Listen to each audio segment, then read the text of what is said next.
Pada kesempatan ini, kita akan belajar dari Javokir Sindarov mengenai pentingnya struktur pion. Ini adalah game dari kejuaraan dunia catur Blitz tahun 2025 ketika Sindarov berhadapan dengan pecatur Rusia, Sergei Lobanov.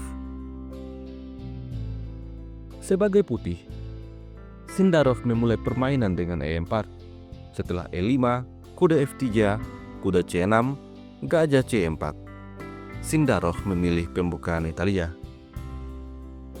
Merespon hal ini, Sergei Lobanov kembangkan gajah C5, varian Giojo Piano. Selanjutnya Sindarov kembangkan kuda C3, hitam kuda F6, lalu D3, memperkuat pion dan siap untuk mengeluarkan gajah. Di posisi ini, Lobanov mendorong pion A6. Ide selanjutnya adalah mendorong pion B5 dan membuka ruang bagi gajah untuk mundur. Maka Sindarov langsung mengajak untuk bertukar gajah. Tapi alih-alih gajah mundur, Lobanov memilih D6. Melindungi gajahnya sekaligus mempersiapkan gajahnya untuk keluar. Javokir Sindarov langsung menukar gajah. Setelah pion makan gajah, maka hitam memiliki pion susun pada lajur C. Di posisi ini, Javokir Sindarov menantang untuk bertukar kuda. Apabila kuda makan kuda, gajah makan kuda, serangan langsung pada kuda hitam. Tentu saja, jika gajah dituju untuk menjaga kuda, maka gajah makan kuda.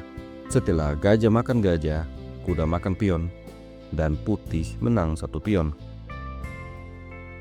Atau apabila di posisi ini, gajah ke petak E6, maka gajah makan kuda, pion makan gajah, kuda makan pion, dan struktur pion hitam begitu buruk. Keunggulan yang sangat besar untuk putih. Oleh karena itu, pada game sesungguhnya, Lobanov tidak terprovokasi untuk menukar kuda. Di posisi ini, Lobanov mainkan gajah E6. Lalu Sindarov tarik mundur kuda E3, menantang untuk bertukar gajah dan merusak struktur pion hitam. Apabila hitam terburu-buru untuk rokade, gajah putih akan makan gajah hitam. Maka Lobanov menukar gajahnya. Kuda makan gajah, kuda harus mundur untuk melindungi pion. Kemudian kedua pemain rokade untuk amankan raja. Di posisi ini Sindarov mulai menyerang lewat sayap menteri. Dorongan pion ke petak A4 dijawab dengan B5. Sindarov memilih kuda mundur. Tentu saja apabila pion makan pion, maka struktur pion hitam sangat parah dengan 5 pulau-pulau pion. Oleh karena itu, Lobanov tidak makan pion. Dia mainkan kuda D4, menawarkan untuk bertukar kuda. Jika Sindarov makan kuda, maka pion makan kuda.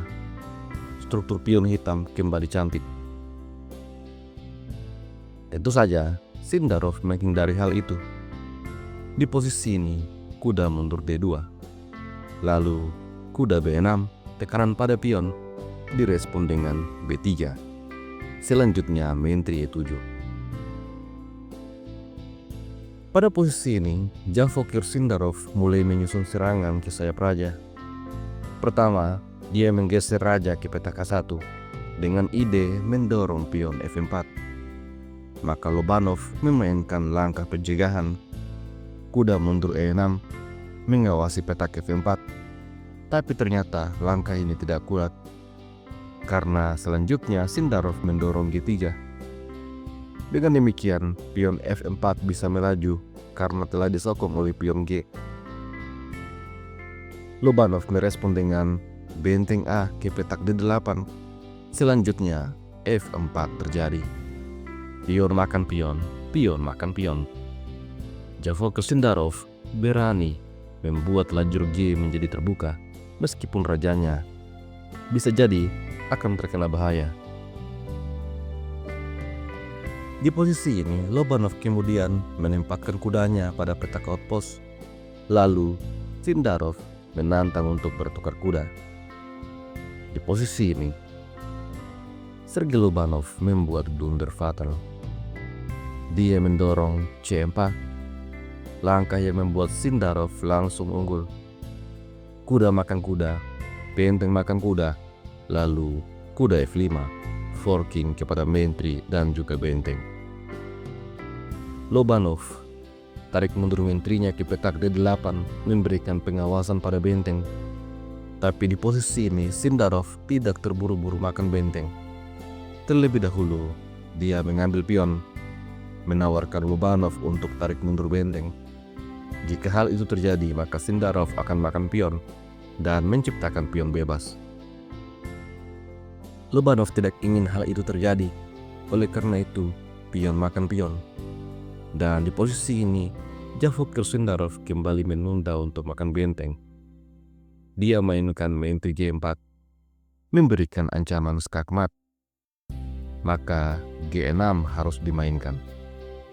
Selanjutnya, benteng disikat, menteri makan kuda. Sampai pada posisi ini, Javokir Sindarov telah unggul secara kualitas karena punya dua benteng. Oleh karena itu, dia mulai menyederhanakan permainan. Pion makan pion, pion makan pion. Putih tidak boleh makan pion, karena itu akan membuat putih memiliki struktur pion yang sangat jelek. Oleh karena itu, pada game sesungguhnya, Javokir Sindarov tarik mundur menterinya ke peta G3, memberikan proteksi pada pion D. Setelah pion makan pion, pion makan pion. Sampai di sini, Javokir Sindarov memiliki pion sentri yang kokoh, sedangkan hitam memiliki sebuah pion lemah pada petak C7. Olehnya itu Lobanov mendorong pion C5, menukar pion lemah dan merusak struktur pion-pion putih. Merespon hal ini, Sindarov menempatkan benteng A ke petak D1, mempersiapkan kemungkinan hal itu. Setelah itu, C4, dan Sindarov memaksa untuk menukar menteri. Lobanov menjawab dengan benteng D8. Setelah itu, menteri makan menteri, benteng makan menteri, dan pion makan pion. Setelah terjadinya pertukaran ini, putih punya pion bebas pada lajur C. Sekarang hitam dihadapkan pada dua pilihan, mengambil pion E atau mengambil pion C. Tentu saja, mengambil pion C merupakan langkah terbaik, mengeliminasi pion bebas. Namun selanjutnya Sindarov menyerang kuda. Kuda lari, kemudian F5. Sindarov menawarkan pion E untuk hitam. Benteng makan pion akan direspon dengan benteng skak, raja lari, pion F6. Setelah raja H6, benteng F8, dan putih akan betul-betul unggul. Di posisi ini, Lobanov memainkan raja G7, pilihan langkah yang juga tidak tepat, karena selanjutnya F6, raja lari, lalu G5. Dan cukup sampai di sini, Lobanov akhirnya menyerah. Apabila dia coba memainkan benteng E4 untuk menyerang pion, maka akan dijawab dengan E6. Setelah pion makan pion, F7. Dipastikan pion putih akan promosi. Atau jika benteng makan pion, maka benteng makan benteng, pion makan benteng, dan pion akan promosi. Sebuah kemenangan dengan cara yang sederhana dan tidak perlu taktikal brutal yang beresiko.